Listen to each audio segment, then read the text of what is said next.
just want to get your reaction to another thing in the Washington Post story, and I'm reading directly here. It says, the use of thousands of active duty troops in Chicago also has been discussed, but is considered less likely at this time.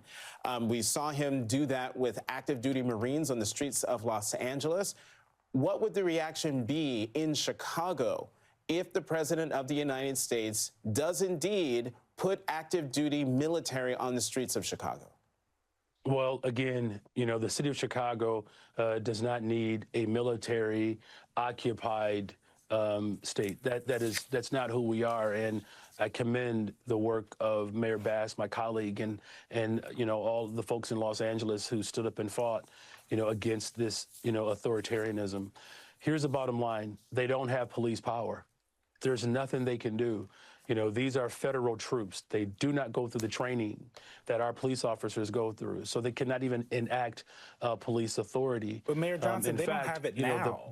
The president has, that's a good point, but the president has spent hundreds of millions of dollars to arrest 9 people in D.C. Clearly he's demonstrated that he doesn't have a level of consciousness to understand what it takes to run cities, not to mention an entire country. And so, look, we're going to remain firm. We'll take legal action. But the people of this city are accustomed to rising up against tyranny. And if that's necessary, I believe that the people of Chicago will stand firm alongside of me as I work every single day to protect the people of this city. Let's go, man. Trump said they're going to Chicago next. They're going to Chicago next for the crime crackdown. And I hope he gets it done. I hope he figures out a way to do it legally. And as a far-right conservative, and for the black liberals out there who probably will complain about this and call it racism and all that, especially Brandon Johnson, he's going to call it that.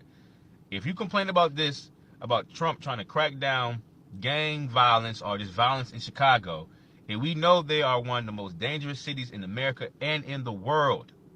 We know this. If you complain about what Trump is trying to do, then I'm more pro-black than you. I know like they claim the black power and the black, communist fists, BLM and all that, Black Lives Matter. No, you don't care about black life. You don't care about it. Because it don't matter how far you want to run away from, the actual reality of it. We know what goes down in the hood. We know who's causing most of the crime in these liberal cities, big cities. We know who it is. We know that. We know it's the YNs, the blacks, the gang. We know that. We know who it is. And if you're against this, then you don't care about black life. What's going on, everyone? Sarge Kenny here today. We're going to talk about how the Democrats want to protect their key constituency, right? Illegals themselves, right? And this is what I keep trying to tie back into. As you saw, Brandon Johnson, he's grandstanding. He tried to essentially, to me, he made a fool of himself, trying to downplay what Donald Trump is doing and the results that Donald Trump was able to give DC residents. And now Donald Trump wants to try that in his town, Chicago, New York. Trump made numerous announcements of how he's going to try to repeat that. And you see Democrats are on their heels trying to play defense, right? You got the Gavin Newsoms of the world trying to campaign off of his anti-Trumpism because he realized that's the only way he's going to get fundraising from Democrats, because Democratic voters, majority of them do not want Democrats working with Donald Trump. What does that tell you, America? And they wonder why Americans are running away from the Democratic Party, because Democrats are only for themselves first. They are the party of America last. And every outcome every policy position that Democrats defend and push into our society is at the detriment of the American citizen. Look at them, sanctuary cities. Who are you protecting, Brandon Johnson? Who are you protecting? You're protecting people who are breaking the laws of your country and putting law-abiding Americans at risk. For what? To protect your political interest. And this is the kind of brand that Democrats have, and it's going to be hard to really run away from. It's an American last agenda. And this is some of the reasons why I believe in 2028, 2026 is going to really validate this and see how much Americans are actually paying attention to the tactics and messaging of the Democratic Party. Because honestly, I believe that the Democrats don't have much to offer. And look at the guy. Like, we're gonna stick to Gavin Newsom today. Man, this is a Gavin Newsom bashing video today. I'm sorry. Gavin Newsom is not a good political candidate based on the results. And if America is just looking at the results of outcomes. Gavin Newsom is the worst pick that the Democrats can possibly choose. Don't believe me? Let's take a look. This is just a stunning analysis that the New York Times has out in the last couple of days. You've seen nationwide a drop in Democratic registration numbers. And in the battleground states, it's just as stark. Look at this. The share of registered Democrats down almost 4 points in Arizona, just since 2020. Nevada, more than 8 points. North Carolina, Pennsylvania, all of these big battlegrounds have lost Democrats in large numbers, again, just this decade. So that just tells you how tough it's going to be for Democrats to fight their way back when it comes to control of Congress or potentially the presidency down the road. It's hard to create a wave if voters are fleeing your party. Gavin Newsom 2028 presidential campaign. He's grandstanding and making a clown of himself because he wants national attention. He tried the moderate thing for a month and realized it wasn't raising him any funds. So he's back to being an anti-Trump crusader because he realizes that it helps him with his coffers and his fundraising. So that's why he's on a tear, and he's a complete hypocrite. And I just saw that California now leads the nation in homelessness and unemployment. Maybe he should focus on that instead of focusing his time on this complete waste of taxpayer money. He has no agenda items. He has nothing positive to offer the American people. The only thing he cares about is himself. Everything is about him. And even Democrats understand this guy is truly fake. He's if you look up snake oil salesman in the dictionary, you would see his face right next to the definition. I wasn't sure if it was going to be snake oil or hair grease or hair products, but you never know. Actually, probably both. On this channel, I talk about how the Democratic voters essentially are sabotaging their own party because of how anti-Trump they are. And anti-Trumpism, it's not effective. Blind anti-Trumpism isn't effective. And some of the reasons I believe, and I heavily believe this, and let me know in the comment section if you agree with this too. One of the main reasons I believe that Democrats are bleeding voters is that voters, because they bring so much attention to themselves, and Republicans are counter messaging a lot using Gavin Newsom's newfound popularity online as a means to highlight his record. I think that's what's going to hurt him nationally. And I think these guys on the All In podcast, their conversation is kind of a representation in my mind of what is going to happen when people mention the name Gavin Newsom. Without further ado, let's get into this discussion. And I think we're talking about a state like California, which is thoroughly blue and has been run by Democrats now for a long time. And Gavin probably will be the nominee because I do think that his performative antics are working with the base. I mean, they want an... I agree with that. The performative antics, I talk about how performative the Democratic Party is. And you saw it with Brandon Johnson. You see it in with black liberals. They have this tendency of doing this. You see it with the Westmore Times where what's his name? The Maryland man, he's about to get deported to Uganda. And you see it with the Democratic Party. Like, these people are pretentious, performative, fake people. And when you look at their record, when you focus on their record, oh, you say you care about Chicagoans, but look how they're being terrorized by criminals in your city. What are you doing, Brandon Johnson, to address that? It's no wonder Brandon Johnson has a single-digit approval rating. Yes, you heard me correctly. Brandon Johnson, last time I checked, he had a single-digit approval rating, like 6% approval rating. This man is not going to win re-election again. And this is the reality of whenever you hire a progressive to run your city. And then you want Zohran Mamdani in New York? New Yorkers, you crazy as hell. I just saw a video, everyone's making fun of him about the fact that he can't lift 135-pound dumbbell, and he struggled throughout the entire thing. So now everyone's saying the only thing Mamdani knows how to lift is your taxes. And that was funny. That was a funny meme. I saw that. But without further ado, I digress.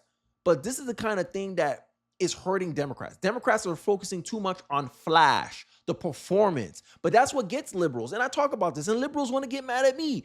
I talk about what separates a liberal from a conservative. A conservative cares more about the outcomes versus the appearance, the optics. Liberals care a lot about optics. Liberals wanted, and there's polls out there, and I highlight these polls already, that they wanted someone to resist Trump. Gavin Newsom is doing that. Now, Gavin Newsom got record coverage. Everyone's covering Newsom. Everyone's talking about Newsom. Newsom's gaining money off of this, off of the base. But this is a double-edged sword. This is a Faustian bargain that Gavin Newsom is making just to be the front runner of the Democratic Party, who is extreme. Majority of Americans are essentially rejecting, and you see it from the amount of people leaving their party. Registration, 2 million Republicans come up. 2 million people disassociate from the Democratic Party. That means Democratic lost 4.5 million voters to their cause. And Gavin Newsom catering to that, yeah, short-term win, you're getting popular amongst the base, you're being perceived as the person that's standing up to Trump, but at what cost? And this is what I believe Joe Scarborough is trying to highlight to Gavin Newsom is, what are you running for? And everyone knows, hey, you're about yourself, just for power, just for control. You're not actually running to solve any actual problems that Americans are facing. You're out here fighting Texas, gerrymandering, trying to gerrymander back Texas when you guys been doing it historically for years. And then you use their retaliation as a form to justify even further gerrymandering. Make it make sense, California. Make it make sense, Chicago, with illegals.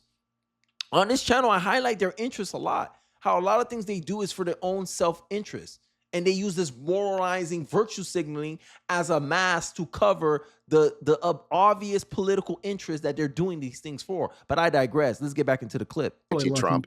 But the way to attack this is to talk about the record here. So let's just go through some of the numbers. So as we all know, we pay the highest taxes in the country for the worst public services. Gavin's spending turned a $75 billion surplus into a $20 billion deficit in just a couple of years. And somehow none of that money went to fill the reservoirs or fire hydrants. And so we had entire neighborhoods burned down as a result, and they can't get permits to rebuild. California has the fourth largest economy in the world, so that's good. But we have the highest rates of poverty, homelessness, inequality, illiteracy, and wage stagnation. Let me ask you, America, you want this guy to run the federal government? As much as you guys complain about Trump and his budgeting and all that, you want this guy to run the country? Do you want Gavin Newsom to be a part of that? We already saw it with Joe Biden. Joe Biden was spending government money like he was in wartime. Joe Biden's government spending was at the same level as presidents during a war. Make that make sense, guys. That was a Democratic president in 2020. Joe Biden, your boy, Joe Biden, and you wonder why he had the highest inflation rate in 40 years. I believe Gavin Newsom will put us in a worse position if you let this guy win a national election in 2028. And this is the warning I'm giving about Gavin Newsom. His records speak for himself. All he cares about is optics. All he cares about is having the title president. That's all he cares about. So he can fame it up, liven it up. He just cares about the status. He cares about the look. All flash, no substance. This is the substance. This is his record. You want that?